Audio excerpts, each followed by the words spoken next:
мисалы биз Чет мамлекеттен келип, Жалал-Абад шаарында иштеп жаткан акшылык Кала Венбайк кыргыз тилинде эркин сүйлөйт. Кыргыз тилин үйрөнүүгө өзүнүн жеке кызыгуусу гана себеп болгон. Мен бул нерсе өрүнгүм келди деп сурооттолор өзүм тандадым. Же мүмкүн бүгүн биз базарга барып, базардын нерселер өрүнгүм келди дедим. Анан өтө грамматика нерсе өрүнгөн жокмун. Толка сүйлөшүү аркылуу грамматика өрүндүм. Учурда ал Жалал-Абадта шаал оорусунан жабыркаган балдар менен иштешет. Тубаса майып эмес. Кайсы бир кырсыктан улам ден соолугунан ажыраган балдардын саламаттыгын кайра калыбына келтирүү менен алек. Ошол столдор биз колдонобуз. Өзгөчө балдар, мүмкүнчүлүк чектелген ДСП балдар үчүн. Энкини көбүнчө алар жакшы отура албайт, жакшы тура албайт, анан ар кандай боюмдур менен атаам жасайт.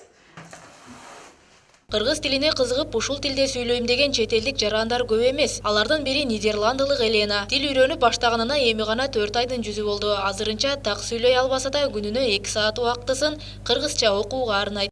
Сөйлүү, кароо, туруу, угуу, сүйда, сүзүү.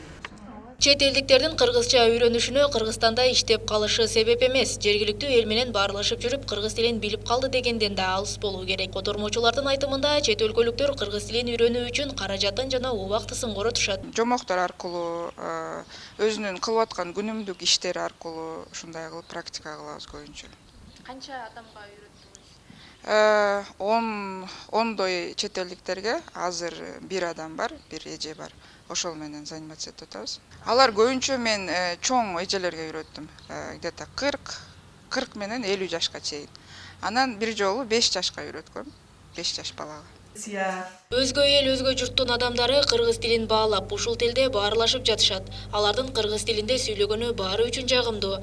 Башка улуттардын мындай аракети кыргыз боло туруп өз жеринде жашап, бирок эне тилинде сүйлөй албаган жарандарыбыз үчүн үлгү болсун.